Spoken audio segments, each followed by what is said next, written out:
श्रीहरितनयाय विद्महे अच्युताय धीमहि तन्नो त्रिकमाचार्यः प्रचोदयात्। ॐ नमो भगवते वासुदेवाय। ॐ नमो भगवते वासुदेवाय। ॐ नमो भगवते वासुदेवाय। ॐ नमः शिवाय। श्री बालकृष्णलाल की जय, श्री द्वारिकाधीश की जय। ॐ श्री पितृपरमात्मने नमः। ॐ नमो भगवते वासुदेवाय। ॐ वसुदेवसुतं देवं कंसचाणूरमर्दनं देवकी परमानन्दं कृष्णं वन्दे जगद्गुरुं। श्रीकृष्णं वन्दे जगद्गुरुं।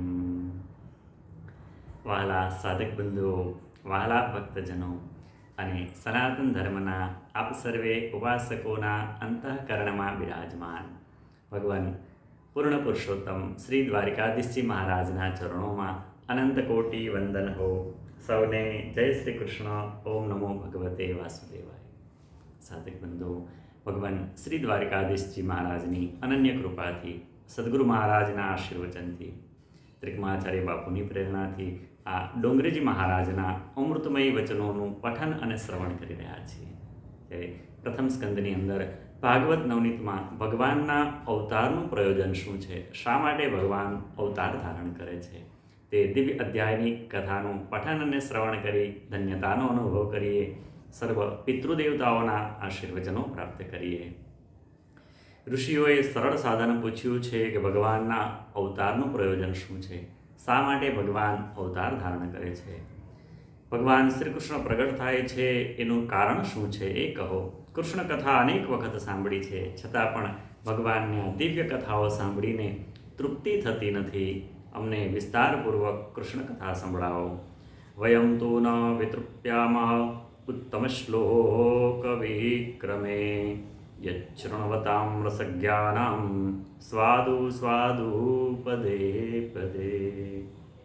કે સંસારના વિષય એવા હોય છે કે જેને ભોગવ્યા પછી ક્યારેક ને ક્યારેક તેમાં અરુચિ ઉત્પન્ન થાય છે, પણ આ ભગવાન કૃષ્ણની કથા જ એવી છે કે જેમાં ક્યારેય અરુચિ ઉત્પન્ન થતી નથી, પણ તે રસમાં તરબોળ થઈ જવાની એમને વારંવાર ઈચ્છાઓ થતી આવે છે. શ્રી કૃષ્ણનું સ્વરૂપ એવું મંગલમય છે કે જ્યારે તમે દર્શન કરો છો તો દર્શનમાં અતિશય આનંદ આવે છે. દર્શનમાં હૃદય પીગળે છે. ભગવાનની કથા જ્યારે કરો, જ્યારે કથા સાંભળો તો દરેક વખતે કથામાં કંઈક નવો જ આનંદ છે એ પ્રાપ્ત થાય છે. કથા દર્શનમાં આનંદ આવે તો શું આશ્ચર્ય છે. ઘણા પ્રેમથી જે હરે કૃષ્ણ બોલે છે તેમને પણ આનંદ આવે છે.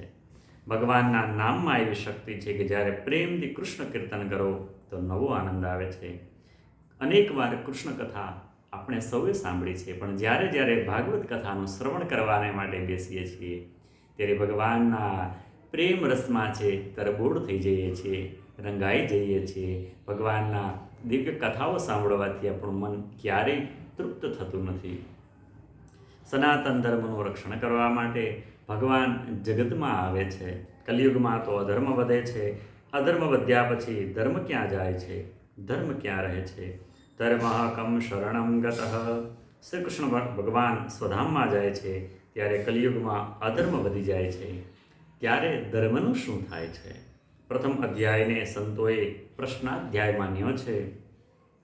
સુતજી મહારાજ હવે કથાનો પ્રારંભ કરે છે કે નારાયણમ નમસ્કૃત્યમ નરમ ચૈવ નરોત્તમં દેવીમ સરસ્વતીમ વ્યાસમ તતો જયમુદીરયેત. કે આ ભૂમિના માલિક બદ્રિકાશ્રમની અંદર બિરાજમાન નર નારાયણ સ્વામી છે. ભરતખંડના તો એ માલિક દેવ કહ્યા છે. કોઈ પણ સત્કર્મ કરો તેના આરંભમાં આ ભૂમિના માલિક નરનારાયણ ભગવાનને વંદન કરવામાં આવે છે, જે બદ્રિકાશ્રમની અંદર બિરાજમાન છે. હિમાલયમાં કલાપ નામનું ગામ છે, ત્યાં નરનારાયણ પ્રત્યક્ષ બિરાજમાન છે. મહર્ષિ વ્યાસે એવું વર્ણન કર્યું છે કે નરનારાયણ ભગવાન આજે પણ ત્યાં બિરાજમાન છે. નરનારાયણ અવતારની સમાપ્તિ થતી નથી.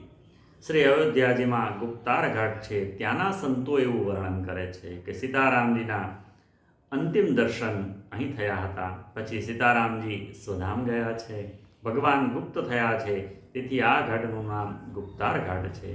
ભગવાન શ્રી કૃષ્ણ સ્વધામમાં ગયા છે. મહર્ષિ વ્યાસે વર્ણન કર્યું છે, પરંતુ નરનારાયણ આ અવતાર છે એની સમાપ્તિ થતી નથી, કારણ ત્યાં નરનારાયણ દેવ સ્વરૂપે છે, કાયમીને માટે બિરાજમાન છે. આજે પણ છે, હિમાલયમાં આજે પણ બિરાજમાન છે. ભગવાન નરનારાયણ એવી જગ્યામાં બિરાજમાન છે જ્યાં ઠંડી દેવો પણ સહન કરી શકતા નથી. 2500 વર્ષ થઈ ગયા. ભગવાન શંકરાચાર્ય સ્વામી નરનારાયણ ભગવાનના દર્શન કરવાને માટે ગયા હતા. શ્રી શંકર સ્વામીએ કહ્યું કે હું તો તમારી કૃપાથી અહીં આવ્યો છું, પરંતુ કલિયુગની પ્રજા ભોગી છે, તમારા દર્શન કઈ રીતે થશે? તમે કૃપા કરો. અહીં બીજું કોઈ આવી શકતું નથી. જેની ઉપર તમે કૃપા કરો એ જ તમારા દર્શન માટે અહીં આવી શકે છે, તો બીજાને માટે શું? માટે હે પ્રભુ, કોઈ એવી જગ્યાએ વિરાજમાન થાવ કે સૌ ભક્તો છે, સૌ આ પૃથ્વીવાસીઓ છે, તમારા દર્શનનો લાભ લઈ શકે. નરનારાયણ ભગવાને શંકર સ્વામીને આજ્ઞા આપી છે કે નારદ કુંડમાં સ્નાન કરો. સ્નાન સમયે મારું સ્વરૂપ તમારા હાથમાં આવશે. તે સ્વરૂપની સ્થાપના પોતાના હાથે કરો. શ્રી શંકરાચાર્યજી મહારાજ નારદકુંડમાં સ્નાન કર્યું છે. સ્નાન કરતાં તેમના હાથમાં સ્વરૂપ આવ્યું છે. એ જ સ્વરૂપની સ્થાપના કરી છે. જે લોકો બદ્રિકાશ્રમની અંદર દર્શન કરવાને માટે જાય છે, તેઓ શ્રી શંકરાચાર્યજી દ્વારા સ્થાપિત બદ્રીનારાયણ સ્વરૂપના ત્યાં દર્શન કરે છે. શ્રી શંકર સ્વામીએ નરનારાયણ ભગવાન બદ્રીનારાયણની સ્થાપના કરી. તામ્રપત્ર ઉપર આ પ્રમાણે લખ્યું છે કે હજારો વર્ષ થઈ ગયા, શ્રી શંકર સ્વામીની સ્થાપિત મર્યાદાનું પાલન આજ સુધી થાય છે. બદ્રીનારાયણ ભગવાનની પૂજા કરવા માટે દક્ષિણ ભારતમાંથી આદ્ય શંકરાચાર્યના ગામના તેમની જાતિના બ્રાહ્મણો જ નિયુક્ત થાય છે. ભગવાન શ્રી બદ્રીનારાયણ ઉત્તર દિશામાં બિરાજમાન છે. તેમની પૂજા કરવાને માટે ભારતના કેરળ પ્રાંતથી જ બ્રાહ્મણોને બોલાવવામાં આવે છે. આજે પણ એ પરંપરા ત્યાં ચાલુ રાખવામાં આવી છે. ભગવાન બદ્રીનારાયણનું સ્વરૂપ બહુ જ દિવ્ય છે. ભગવાન પદ્માસન ધારણ કરી ભગવાન નારાયણ બિરાજમાન છે. તેમની સેવા તપસ્વીની સેવા છે. બદ્રીનારાયણમાં પ્રાતઃકાળે 4 વાગે ભગવાન શ્રી બદ્રીનારાયણજીનો અભિષેક થાય છે. બદ્રીનારાયણમાં બધા લોકો ગરમ પાણીના કુંડની અંદર સ્નાન કરે છે. ભગવાન માટે ગંગાજીનું ઠંડુ જળ આવે છે. અભિષેક કર્યા પછી ભગવાનને ચરણથી કંઠ સુધી સર્વાંગમાં અતિશય ચંદન અર્પિત કરવામાં આવે છે. કોઈએ ત્યાંના પૂજારીને પૂછ્યું છે કે મહારાજ, આવું કેમ કરો છો? અહીં તો બહુ જ ઠંડી છે, તો પણ આ ભગવાનને શીતળ ચંદનનો લેપ લગાવો છો, આવું શા માટે કરો છો?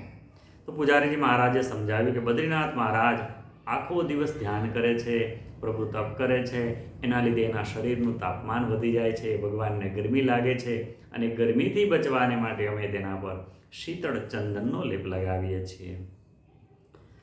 ભગવાન જગતને બોધ આપે છે કે હું પણ તપ કરું છું, માટે હે પૃથ્વીવાસીઓ, હે મનુષ્યો, હે જીવાત્માઓ, તમે પણ તપ કરો. જે તપ નથી કરતો તેનું પતન થઈ જાય છે. તપ શબ્દને ઉલટાવવાથી પત થઈ જશે. બદ્રીનાથમાં એ વિશેષતા છે કે અહીં લક્ષ્મીજીને ભગવાને એવી આજ્ઞા આપી છે કે મારી સાથે બેસવું નહીં, બહાર જઈને બેસો. લક્ષ્મીનારાયણ તો સાથે જ બિરાજે છે. બદ્રીનારાયણમાં એ વિશેષતા છે કે માતાજી મંદિરની બહાર બિરાજમાન છે. સ્ત્રીનો સંગ, દ્રવ્યનો સંગ, બાળકનો સંગ જ્ઞાનમાં ભક્તિમાં વિઘ્ન કરનારો છે. લક્ષ્મીજી કોઈ સ્ત્રી નથી, નારાયણ કોઈ પુરુષ નથી. આ તો આપણને શિક્ષણ આપવાને માટે ભગવાન લીલા કરે છે. લક્ષ્મીનારાયણ છે એ એક જ તત્વ છે, એક જ પરમ શક્તિ છે. ભગવાન જગતને સમજાવે છે કે જેને સતત ભક્તિ કરવી છે તે બધા ભોગ વિલાસોથી દૂર રહે. જે મનથી દર્શન કરે છે, મનથી ભગવાનના ચરણોમાં તુલસી અર્પણ કરે છે, તેને પણ ફળ મળે છે. જે મનથી પાપ કરે છે તેને સજા થાય છે. કરેલું પાપ અવશ્ય ભોગવવું પડે છે. મનથી કોઈ ભગવાનનું ધ્યાન કરે, મનથી પૂજા કરે, મનથી વંદન કરે તેનું પુણ્ય છે. ભગવાન નારાયણના દર્શન કરો, નારાયણના શ્રી ચરણોમાં નતમસ્તક થઈ વંદન કરો, વંદન કરો કે નારાયણમ નમસ્કૃત્યમ નરમ ચૈવ નરોત્તમમ દેવીમ સરસ્વતીમ વ્યાસમ તતો જય મુદીરયે. સરસ્વતી જ્ઞાન શક્તિ છે. માતા સરસ્વતીનું વંદન કરવાનું કહ્યું છે કે માં કૃપા કરો. જ્ઞાનને ટકાવવું બહુ કઠણ છે. અત્યારે તો ડોંગરેજ મહારાજ ભાગવત નવનીતની અંદર લખે છે કે અત્યારે તો તમે બધા જ્ઞાની સંતની જેમ બેઠા છો. વંદન કરવાની ઈચ્છા થાય, કેટલી શાંતિથી બેઠા છો. હમણાં તો શાંતિ છે, પણ અહીંથી ઘરે ગયા પછી ભોજનની તૈયારી નહીં હોય ત્યારે શું તમારી શાંતિ આવીને આવી રહેશે? આ પણ એક પ્રશ્નાર્થ કર્યો છે. માનવ સમાજમાં સંત છે, સભામાં માનવ જ્ઞાની છે, પણ ઘરે ગયા પછી તેમનું જ્ઞાન ક્યાં ચાલ્યું જાય છે? એટલે કે ક્રિયા વગરનું જ્ઞાન છે એ ભારરૂપ થઈ જાય છે. આચરણમાં નથી આવતું તો તે ક્રોધને જન્મ આપનારું બને છે. સરસ્વતી માતા જ્ઞાન શક્તિ છે, સંસાર શક્તિને આધારે છે. દ્રવ્ય શક્તિ, જ્ઞાન શક્તિ અને ક્રિયા શક્તિ જ મહાકાલી છે. દ્રવ્ય શક્તિ છે એને મહાલક્ષ્મી સ્વરૂપ બતાવવામાં આવ્યું છે, અને જ્ઞાન શક્તિ છે એ મહાસરસ્વતી છે. શક્તિ વિશિષ્ટ બ્રહ્મની ભક્તિ થાય છે. સરસ્વતી માતા જ્ઞાન શક્તિ છે. માટે જ કહ્યું છે કે હું માતા સરસ્વતીના શ્રી ચરણોમાં વંદન કરી કથાનો પ્રારંભ કરું છું. કથામાં હું જે કંઈ સાંભળું મારું જ્ઞાન ટકે, જ્ઞાન સ્થિર થાય, મારી અંદર મારા આચરણમાં મારું જ્ઞાન આવે એવી હે સરસ્વતી માતા મારા ઉપર કૃપા કરો. તેથી પ્રારંભમાં જ સરસ્વતી માતાને મહર્ષિ વ્યાસે વંદન કર્યા છે. સાધક બંધુઓ, આ પૌરાણિક મંગલાચરણનો દિવ્ય અધ્યાય ભગવાન દ્વારકાધીશજી મહારાજના ચરણોમાં સમર્પિત કરી આજની કથાને વિરામ આપીએ. ઓમ શ્રી કૃષ્ણાર્પણમસ્તુ. ઓમ શ્રી કૃષ્ણાર્પણમસ્તુ. ઓમ શ્રી કૃષ્ણાર્પણમસ્તુ. ઓમ નમો ભગવતે વાસુદેવાય. સૌને જય શ્રી કૃષ્ણ. વૃંદાવન વિહારી લાલ કી જય. શ્રી ભાગવત ભગવાન